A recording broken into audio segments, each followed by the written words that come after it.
Bonjour tout le monde, on arrive au bout de notre petite liste de nos terrains de jeu. Ce n'est que la fin de la première partie de notre voyage, puisque la première étape, c'était de vous faire découvrir les terrains de jeu. Le dernier, c'est le meilleur, la spiritualité.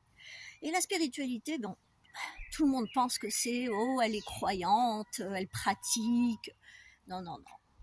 Si elle est dans le mal-être et qu'elle pratique, c'est qu'il y a une part de sa responsabilité vis-à-vis du divin qui l'habite, elle ou il, qui n'est pas en place. Donc, il lui reste une étape qui est l'équilibrage dans la relation qu'elle a à ce qu'elle est sur cette planète, dans cette famille ou dans ce chemin vers sa montagne, son projet, son objectif. Bien sûr aussi dans sa communauté, d'où l'importance d'inclure, le cas échéant, une relation cultuelle, mais sans jugement, jamais, car la véritable spiritualité, c'est l'accès à la transformation rapide pour pouvoir switcher de mal-être à bien-être. Et que vous le fassiez avec l'aide de la planète, l'univers, l'air qui vous entoure ou du divin, vous serez toujours engagé dans la responsabilité de créer et d'être créateur de cet équilibre. Et cet équilibre, il a pour vocation de créer le bien-être.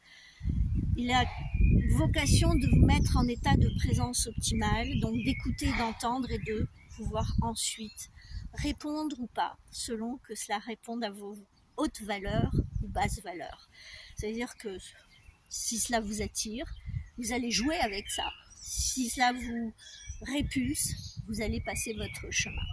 Donc, la spiritualité va être, excuse-moi, une petite abeille qui s'est approchée, la spiritualité va être un espace important pour vous, pour exprimer votre être, votre âme, votre potentiel de développement, de vision.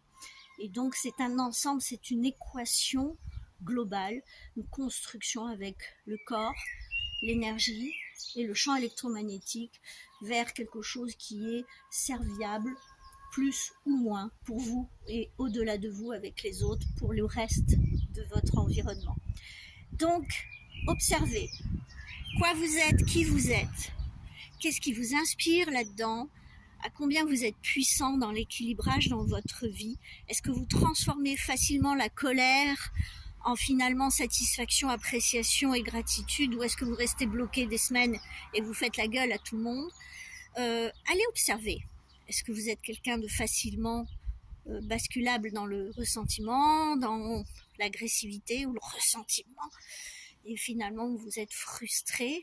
Eh bien, regardez combien de temps il vous faut pour aller pleurer de gratitude pour ce que vous avez créé, ce qui vous a été donné, ce que vous êtes, ce que vous faites. Écoutez, j'ai envie de vous dire que c'est la plus belle des collines avec des pâquerettes. Soit il y a des orties et vous courez avec l'urticaire, soit il y a des odeurs qui vous enflamment, qui nourrissent votre âme et qui vous font chanter. Voilà, à partir de là, vous verrez que quand vous aurez posé des questions en tant que personne, est-ce que je suis optimiste pour aborder la vie en ayant le OK, je suis OK pour équilibrer, ou est-ce que j'en ai rien à foutre en fait, j'attends que les autres le fassent pour moi? Là, c'est autre chose. Et regardez à ce moment-là ce qui se passe, quelle identité vous avez. Vous voulez toujours prendre quelque chose aux autres, vous voulez qu'ils vous donnent, ou bien vous savez que quoi qu'il arrive, vous serez nourri, soutenu, aimé, guidé, protégé, parce que vous êtes en paix avec vous-même. Alors, c'est assez sympa, parce que cette catégorie de vie, ce terrain de jeu, termine la liste des domaines dans lesquels je vous ai demandé d'aller regarder un peu. Faites votre liste, faites votre point, puissant, pas puissant, satisfait, pas satisfait. J'ai des choses là-dedans, j'ai rien là-dedans.